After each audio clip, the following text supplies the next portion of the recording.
Mwiriwe neza mwese.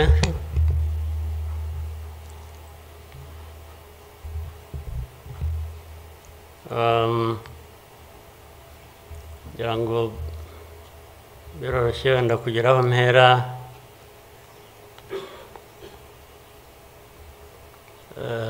Ndahera ku mateka Bizimana yatubwiye.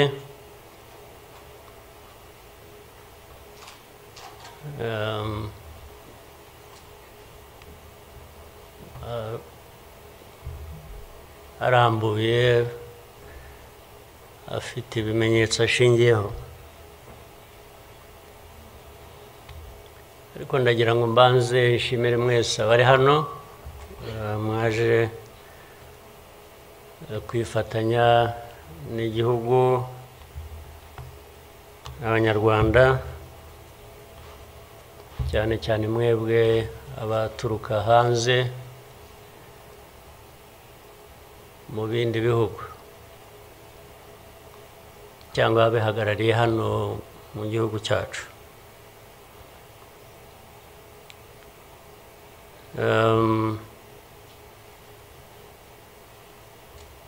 Ndabashimira kuko kenshi ko dusigaye tubibona ko bisigaye biri.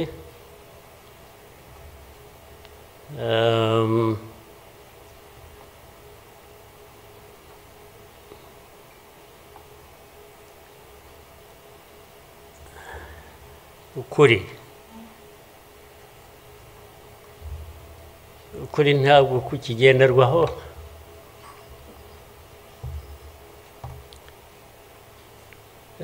ni nacyo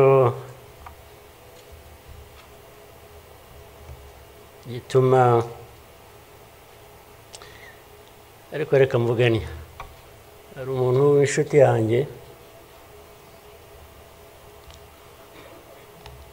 wigeze kumbaza ati ariko wowe nk'umuntu ubaho ute ugahuza bimwe, ndaza kubivuga mu rurimi rw'amahanga. Arambaza ati ubaho ute ugahuza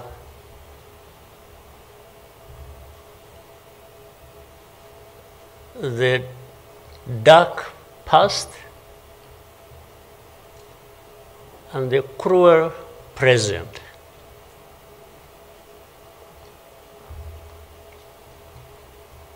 But how do you manage that?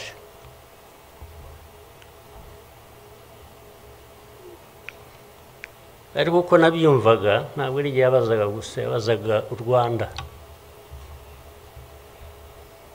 Uvuga ngo u Rwanda mubaho muti,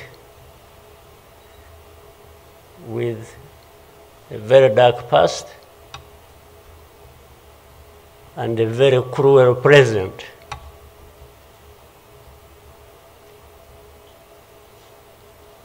Icyo namushubije nuko from the beginning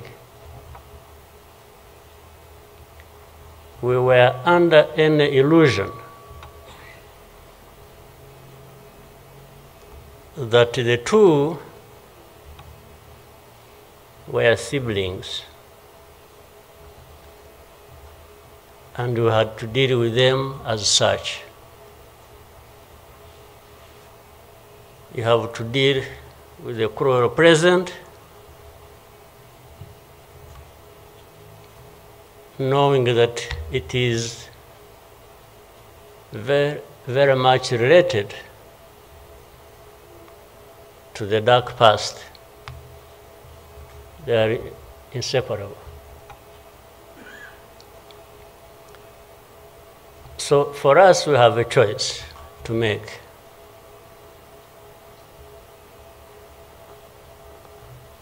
You are either crushed in between and you stop existing, or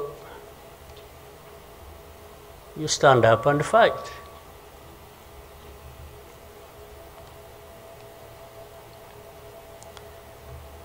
When people are saying in the testimony that, you know, the hope they have and that what happened here 30-something years ago will never happen again.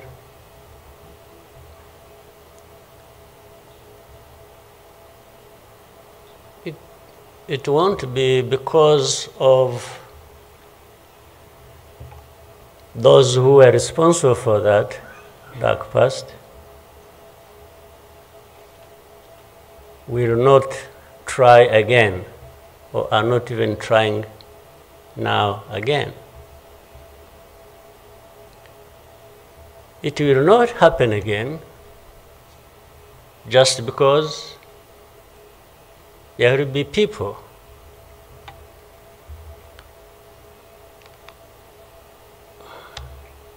who will stand up and fight.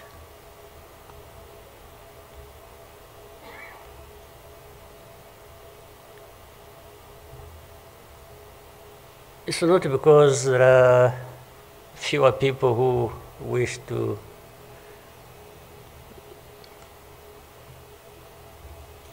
perish or who would have wished us all to disappear, this country to disappear.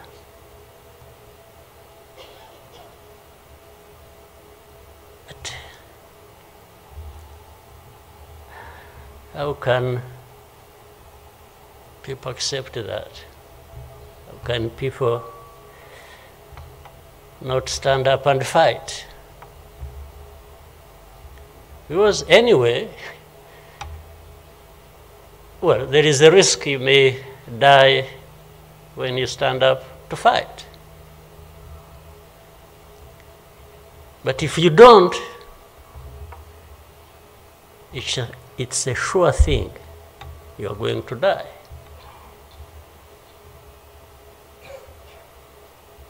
So why don't I try the former?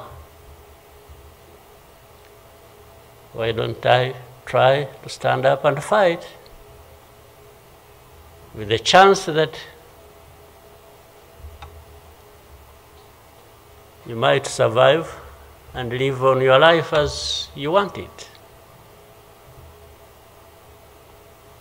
instead of giving up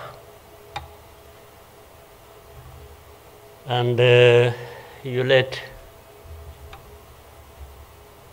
people treat you as if for you to live, it's a favor that they are going to do for you. Why?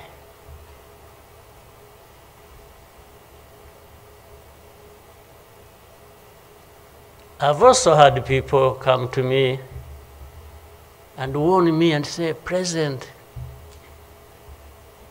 you know you are too vocal, you say things that challenge these people who have the power in their hands, and they're going to kill you. Well, first of all, it means they are killers. But my answer to them is, you know what? If I were to be there to just accept these things to happen, I don't think I would count myself as living anyway. It's like I would already be dead. To live a life of lies, of pretense,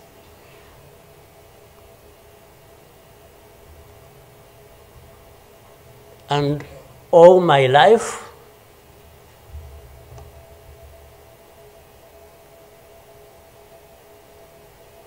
to somebody else, I would be dead anyway. So why don't I die fighting?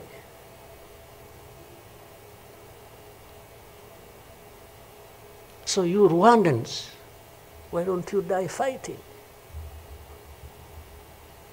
Instead of dying anyway, just dying like flies. Why? But my message goes to other Africans who live like this on a daily basis, who are dehumanized. And they accept it and they beg. I can't beg to live. I can't beg anybody.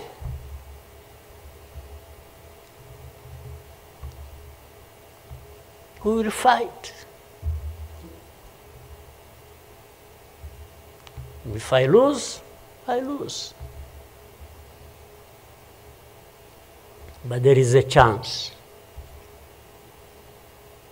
There is a chance, a significant chance, that if you stand up and fight, you will live. And you will have lived a dignified life that you deserve, that anybody else deserves. So these people who are there to the UN, they are there to these Western capitals, they are everywhere, they are just saying, Rwanda, this small country, this Rwanda. I mean, you see, when you are talking about Rwanda and ganging up together against Rwanda, you think it's some country that is, I don't know. Then when I remember the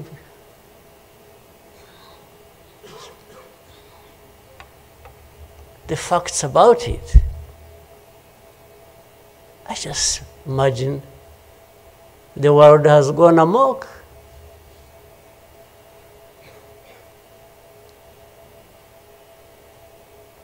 But in the midst of all that, we have to live. We have to live our lives, we have to fight for that, we have to live the way we want. And I tell anybody to his face to go to hell. If anyone comes around and thinks they can, you know, they come and say, hey, we're going to sanction you. To what? Go to hell. Just go to hell.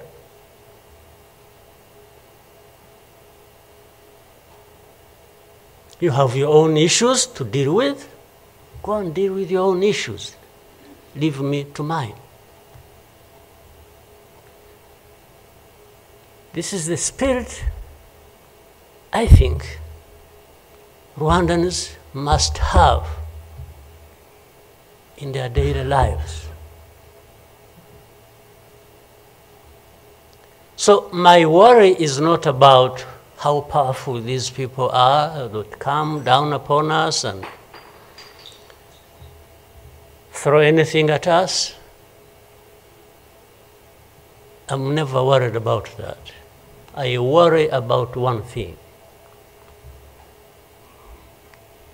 which has lived on for centuries. It's for Rwandans. It's for Africans who sit back and find nothing wrong with accepting to be treated like that. That's my only worry. When can Rwandans, when can Africans refuse to be mistreated like this? To be told they have no value. To be told that their lives have to be lived as a result of a favor they are being done by somebody else. What a shame for people to accept that even for a moment. You must not accept it. You must get up and fight for yourself.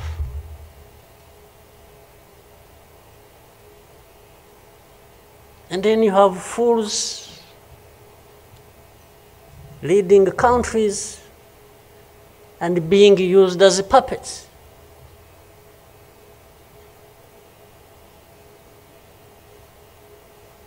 And they are stealing from their own resources, which they should be putting to the good use of their own people and develop them.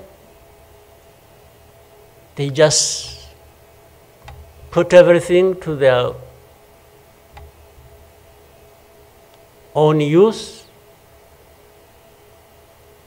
find billionaires in a sea of poverty, millions of people going hungry, and their leaders, billionaires,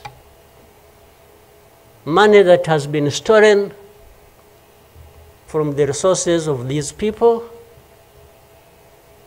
and these are the ones received in Western capitals and praised, and when, Rwanda is being crucified literally at the UN, everywhere, these are the ones who show up and everybody is doing their bidding.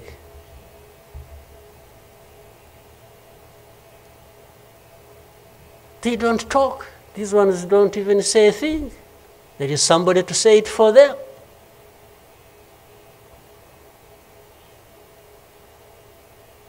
You don't say a thing. Even in meetings where solutions are being thought about and crafted and so on, they are absent because somebody else is there. They are addressed there. When their name comes up, they say, no, no, no. You see, I see it on a daily basis. Somebody has agents, orders them, pays them to go everywhere preaching hate speech, killing people in broad daylight, setting fire on these people, burning in broad daylight. And when it comes up for discussion, they say, no, no, no, no, it's not this one. No, no, no, no. You see some other people, we look for them. But the person keeps coming up. He says, no, no, no, I will take the war to Kigali, I'll remove the government, these Tutsis, we are tired of them, like we were tired of them 31 years ago. Here. And it's okay. These wonderful people, these powerful people who tell us what to do and what not to do, they are okay with that. They are fine with that.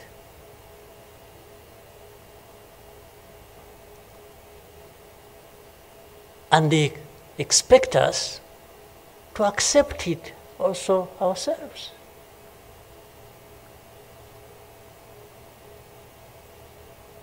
In broad daylight.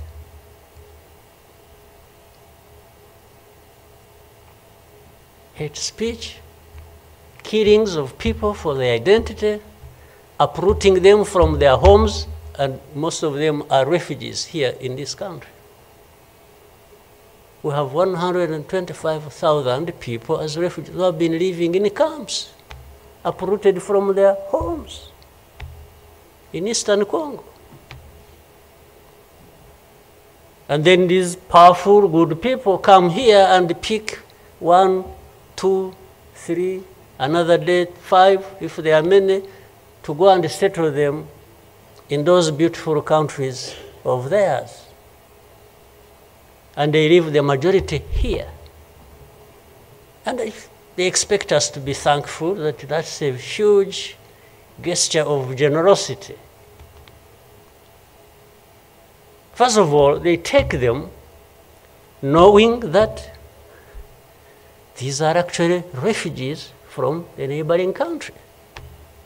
They don't take them as Rwandans. They take them as refugees from Congo. Only that they are taking very few. They are not, I wish they could take all of them. Those who wish to go and resettle them. So the rest becomes my problem. So what they have to do is cleanse Eastern Congo of all these people, bring them to Rwanda, take to your countries those you want, few, very few, not even 0.1%, and the rest should remain Rwanda's problem.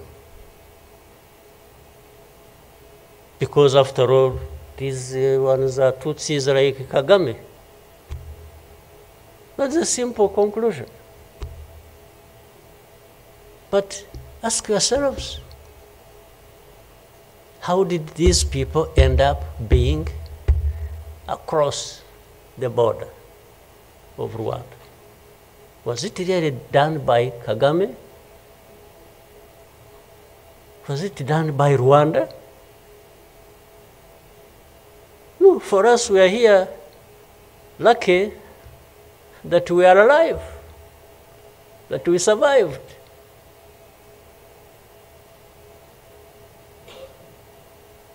So,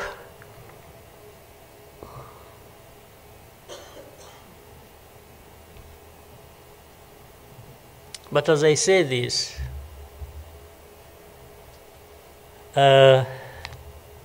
even for my sanity and the country's sanity, we have sometimes to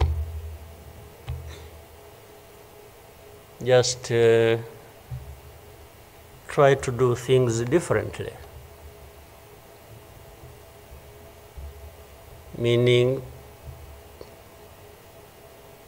if you want to be helpful, if you want us to be partners, we are happy to play our part, and you can be sure you will find a reliable partner in us, irrespective of what we think about you.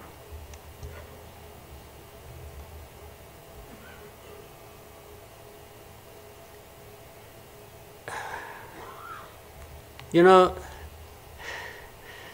this whole thing you see every day, you know, you have heard of groups, what is it? Group of experts. You have heard of that thing?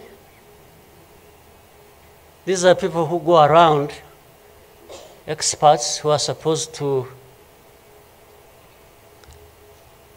know better our situation than ourselves. Can you imagine? And the ones who lead those groups are the very people connected with this history I'm talking about, or that Bizimana was talking about. Can you imagine the cynicism?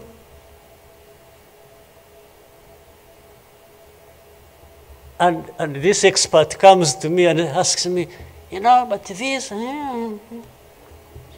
So the whole thing about genocide, this ideology that has killed millions of people, has been turned into a problem of minerals. You know, it's okay. Let's imagine it's a problem of minerals now. Was it a problem of minerals in 1994? Which minerals were we fighting for here? Just imagine. Which minerals?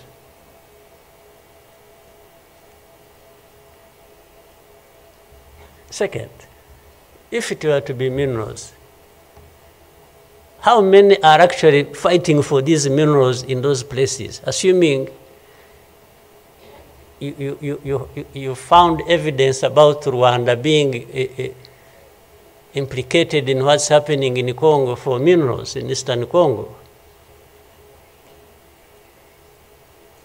Are you really saying it is just Rwanda?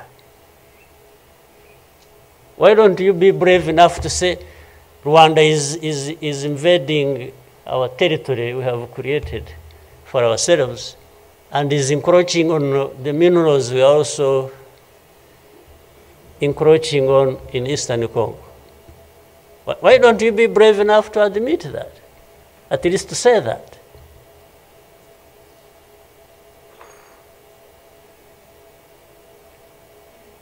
Minerals?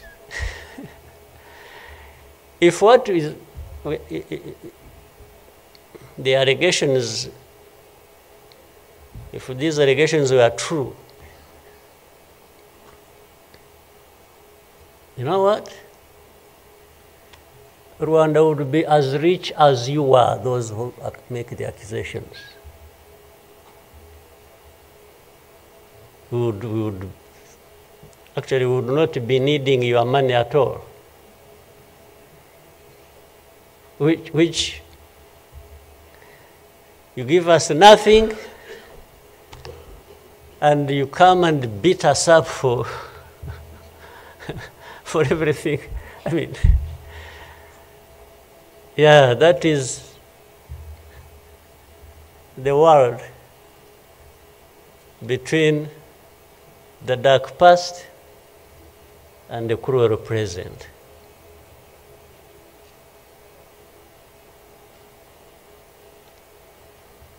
But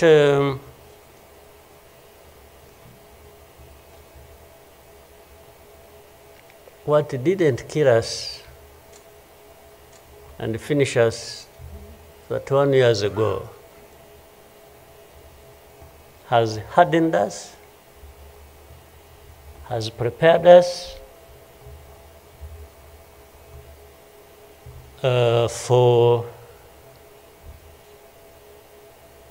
the bad things that will always come anytime these people want and wish.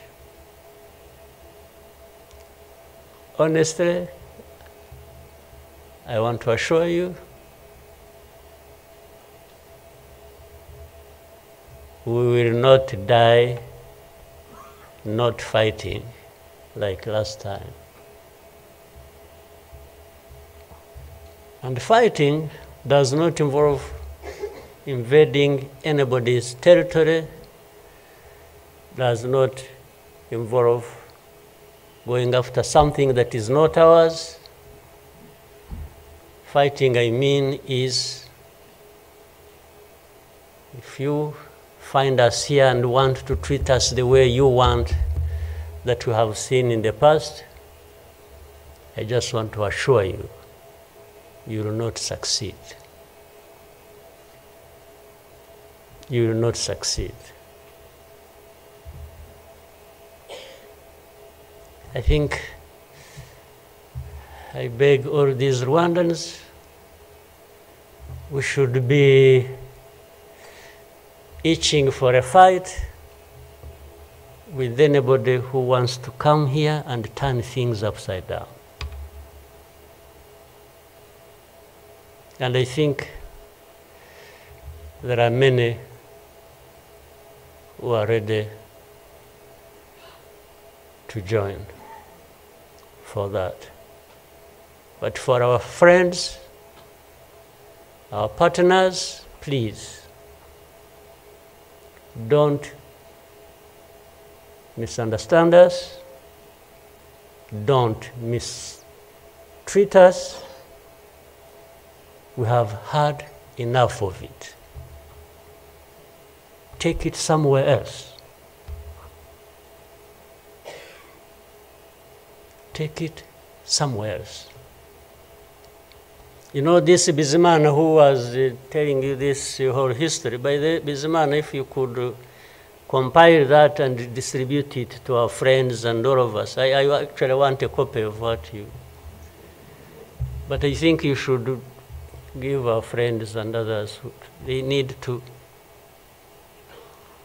Much as in the cruel present, facts don't matter, evidence doesn't matter, the truth doesn't matter. What matters is what pleases you on any day, and doesn't matter what facts about others. But and I was saying this because this Bizimana made another presentation another time that involved the same people he was talking about. And the next day, from embassies, people came to him, threatening him. Yeah. You know, they even, they are so foolishly brave to just, you know, they went to him. And I think another message went through Foreign Affairs. It's like this man who is saying this, and he was not saying it is not true, but he was saying no for daring to say it, even if it is the truth. Yes, they threatened him, and they even started threatening he will not get a visa to travel to some places, face to face, like that. Somebody from the embassy threatening our minister. Of course, I can't blame them that, given this history we have had, that from the embassy they even think they are above the minister. Yeah. He just come and say, you dare say this.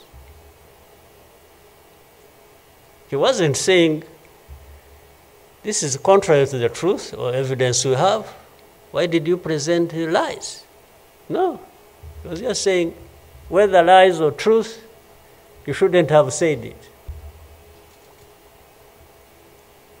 That is the cruel present we live in,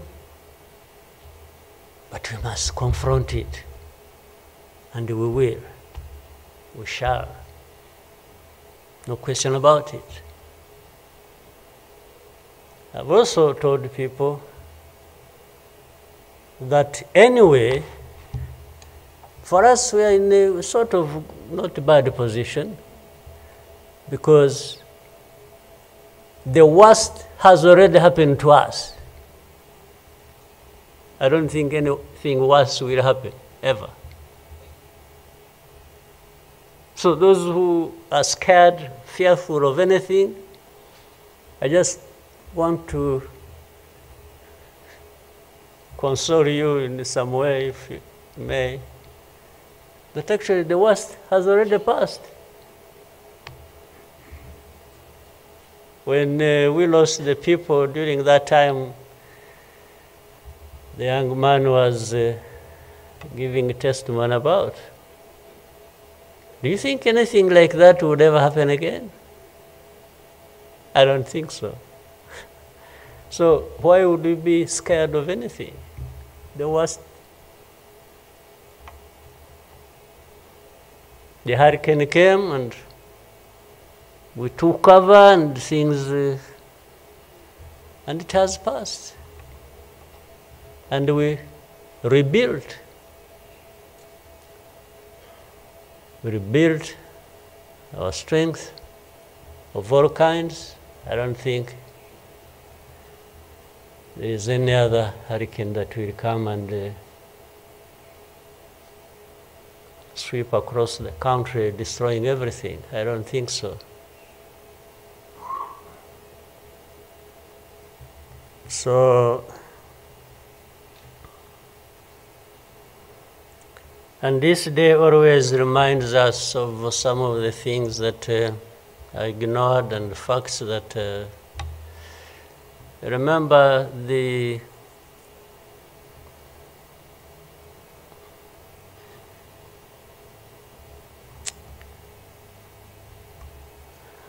book written by somebody many of you know, Philip Gurevich,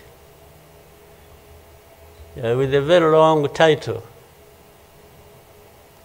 When he and this is a man who, well, at least I would have wished if they could think of such a man and put him in the group of experts, maybe they would benefit from. But you bring somebody just because she comes from a country that colonized Rwanda and that becomes the expert. I think that's not serious. But he said that the title of the book was, "We wish to inform you that tomorrow will be killed with our families." You know, who were they informing? And who was going to stop that? And who was going to come to their rescue? Nobody. It just happened as they said it. People kept telling the world, "We want to inform you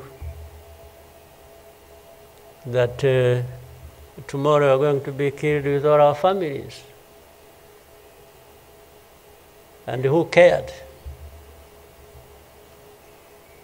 And the families were killed indeed, including the family of the young man who was testifying here. Well, including our families, those of us standing here, who have been demonized every single day about our history. The history where there is a force that always has been attempting to turn victims into perpetrators. So these people who give testimonies and say what happened to them, they are actually now perpetrators. They are no longer victims.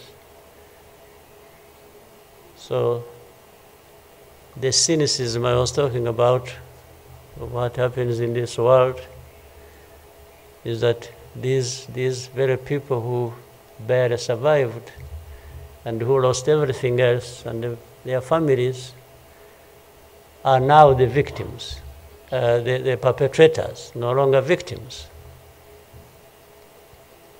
That's what the world wants to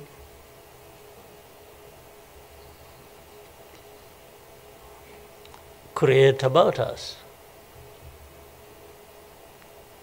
I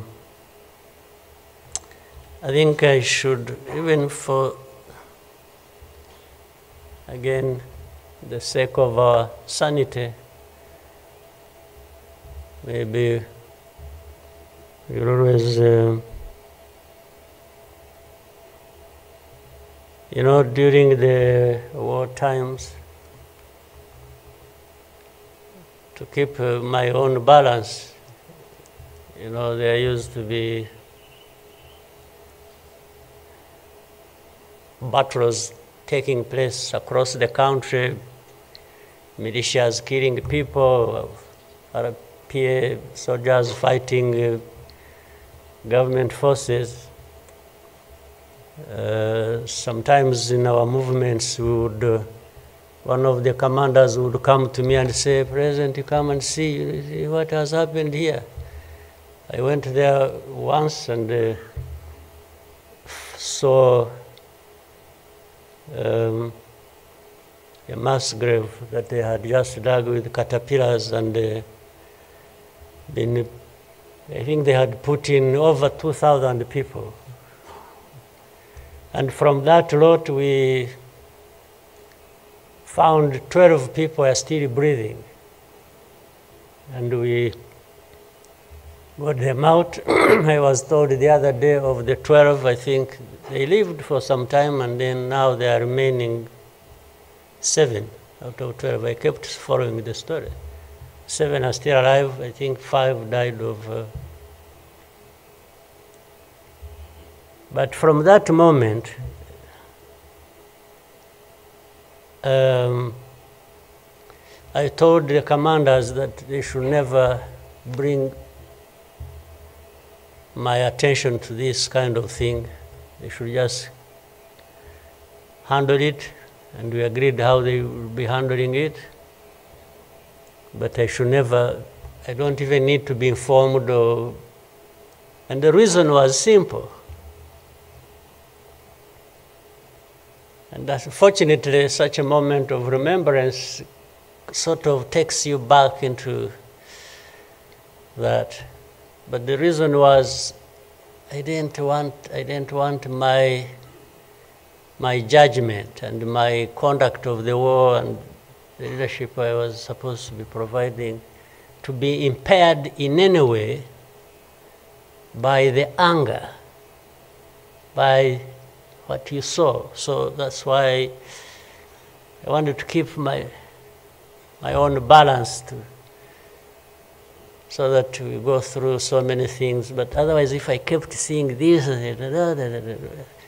putting people out of a mass grave, and then your mind goes to say, but who is this doing? Whoever is doing this, why is he doing it? He may end up... so anyway, let me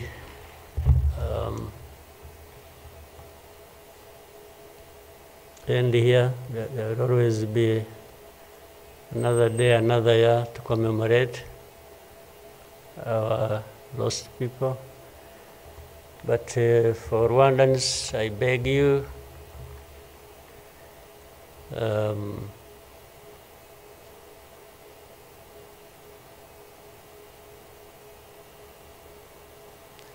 don't you owe your life to anybody else. And please have the courage to deal with the situation and moment as it is. Don't offend anybody, but always fight for what is yours. Don't allow anybody else to dictate to you how you should live your life, because the moment you accept it, that is the day you have lost your life. God bless you. Mu burora kure bw'inzobere mu isanzure ry'amakuru mu bushorishori bw'ubushishozi.